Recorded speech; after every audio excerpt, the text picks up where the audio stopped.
Every single celebrity in the culture has been to Diddy's house. I had a friend who told me years ago, he goes, one time I was chilling and I got a call that Puff wanted me to come over. I pulled up and he wanted me to like play with Cassie's seeing this, that, this. And he would sit there and film it and he was playing with himself. And in my mind, you know what I said? You're a clout chasing, lying, manipulative. Oh my God, I can't trust. But now it all comes hanging out with him. But at the time when he said it, I really thought he was just crazy being a clout chaser. That's his thing, though. And then full circle, I had to go. I had to call him.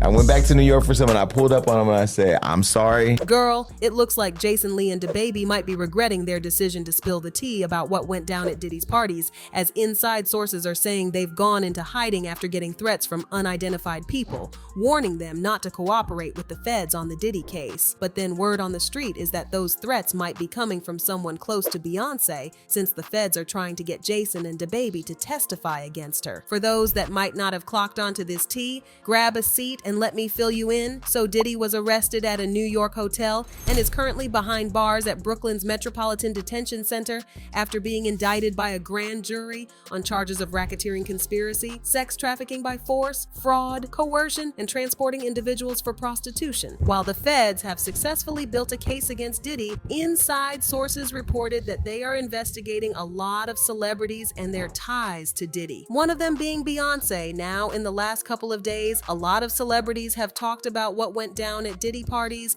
and one thing we can all agree on is Jay-Z and Beyoncé are knee-deep into Diddy's activities. Now, there is no better person to spill the tea about what goes down at Diddy's parties than someone who attended them. For those who may not know, Jason Lee was in close contact with Diddy for a while. He had a show on Diddy's Revolt TV, so he spent a lot of time around Diddy's house. He saw the celebrities who attended the parties and likely heard plenty about the wild after parties, often called freak-offs. For those that might not be aware, Jason has been on Diddy's neck for a very long time, and it all started after people started accusing him of getting his cheeks clapped by Diddy. For those that might not be aware, he and Diddy has a business relationship because he had a show that aired of Diddy's Revolt TV, so he met Diddy a lot. And sometimes it involved meeting him at his house before Jason going live on Instagram to reveal the name of the celebrities he saw at Diddy's house. He was one of the first people who slammed Diddy when the SA allegations came out, and he was also the one who leaked the news that Diddy paid Cassie $30 million to settle out of court. I was on his network. I've been to many of his house parties. Let's start with different silos of Diddy, right? Okay, on one hand, cultural icon. He's done a lot for music, fashion, culture. He has his school, had his school, network ownership, one of the few black owners of a network. Musically, he's inspired the world for years. As a human being, he's had lots of conflict. You had Tupac's death, Biggie's death, all the drama. We had the shooting with J-Lo, Shine went to prison. Maybe he shouldn't have went to prison. There's always been these stories about Diddy being evil. I've heard he was the devil. I heard he was evil. He even once threatened me, but I don't know if it was the De Leon or Ciroc or if it just felt itself, but I was taking a picture in his house and he walked over and he said, "Don't you ever fucking try me. I'm letting you know right now I'm a different type." I said, "Do you want to get in the picture or not? Because I'm drunk, you drunk, and I ain't about to do this with you." Yeah, he got in the picture, took the picture, he said, "I f with you, man. If you don't get your crazy Dr. Jekyll, Mr. Hyde ass out of here." But you know, that was the little experience I had with him. But every text was always love, it was always cool, it was always nice. Jason Lee wasn't done talking about Diddy. In an interview with Cam Newton, Jason clarified his relationship with Diddy, stating they were never friends and their connection was strictly business. To stop people from wanting to scale the wall to get in his house, because on the other side of that wall is Beyonce, Jay-Z, and every big star you want to know. T.D. Jakes was there too, but I don't know if he was busting open. I'm just saying. Because they said that too about the good bishop. This is what I hate about the internet. If you say it is true, if you think it is true, if somebody retweets it is true. He then spilled some tea about the celebrities he saw at Diddy's parties, naming Beyoncé, Jay-Z, and Bishop X among the attendees. Jason also revealed that these parties were so wild that Diddy hired military-grade security to keep paparazzi from gaining access and capturing photos of celebrities engaging in the freak-offs. A lot of people think Jason Lee exposed Beyoncé just to clear his name from the rumors about Diddy, but I feel like there's more to it. We all know he could have stayed quiet and let the authorities handle the investigation and make the arrest when the time was right. But it seems like Jason's decision to call out Beyoncé for attending Diddy's parties has more to do with some personal beef between them. It looks like he's been sitting on this info about Beyoncé being involved in Diddy's freak-offs for a while, just waiting for the perfect moment to drop it. So for those that might not be aware, Jason and Beyoncé are not cool, and their issue started when Jason got in his feelings over Beyoncé snubbing him and not inviting him to her Renaissance movie premiere in London, even though she invited several other influencers. Apparently, the reason he got mad about not being invited is because he and Beyoncé have been friends for a while now. Not only that, but he said he spent a whopping $40,000 on the Renaissance concert tickets and other merchandise for his friends and family. But Beyoncé still didn't bother to invite him, but had no problem inviting other influencers who barely even supported her or even spent half the money he spent on her. I think optically, when you don't include other black leaders in the culture in the fold, I mean, not just take me out of it. The Breakfast Club, I mean, you should have honored and brought more black. And I spent thousands, over $40,000 in tickets and shared the experience with friends.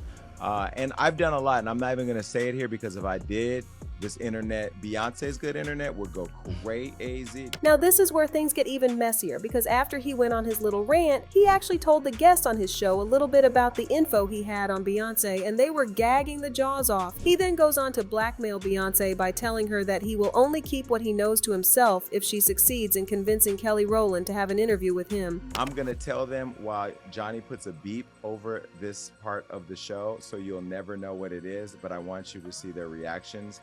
And I'm going to do it right now.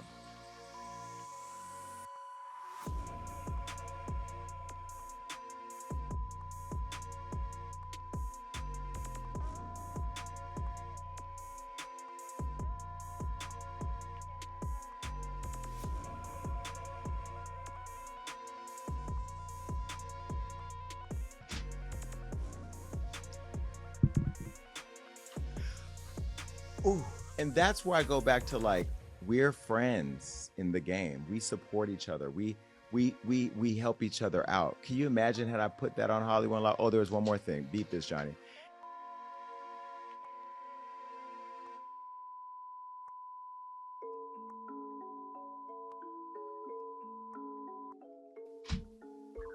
Woo! So that in itself, I think Beyonce could have gave me a, you know what I mean? Like, there should be a little love there. Now,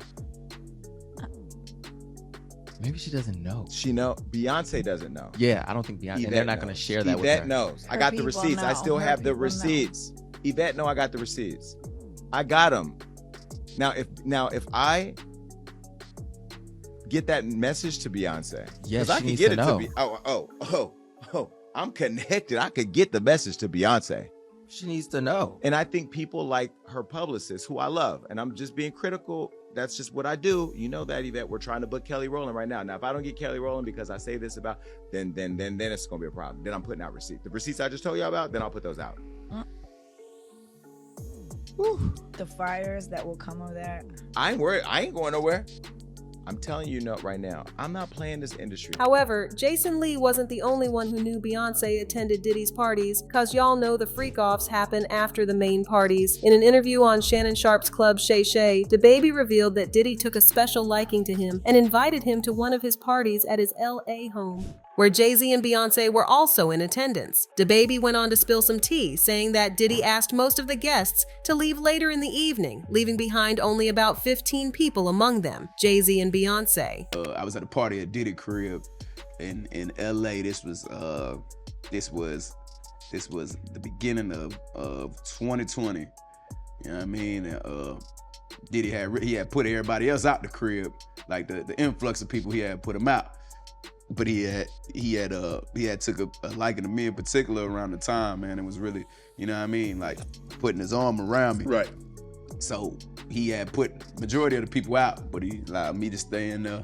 Mm-hmm. Me and, you know, maybe about 15 others, you know, right. Jay-Z and Beyonce being, you know, 2 of the other 15 people in the room. So that'll just put it into perspective of the type of company I was in at the moment, you know. And she came over and introduced herself to me like. Here DaBaby tries to speak carefully not to say too much about what went down that night, but with the way he talked about Beyoncé introducing herself to him, something really bad went down. Different media sources are not reporting that Jason Lee and DaBaby have gone into hiding and are MIA, because word on the street is that the feds want them for questioning, and if they decide to speak to the feds on what they know about Beyoncé's link to Diddy, y'all know what may happen. Now, intimidating and threatening witnesses was one of the reasons why Diddy was denied bail twice, and we all know Diddy and Jay-Z run in the same circle for more than 2 decades, and there has been word going on that Jay-Z is far more dangerous than Diddy. I really hope Jason Lee and DaBaby get the protection they need. Jason Lee and DaBaby panicking after exposing Beyoncé's link to Diddy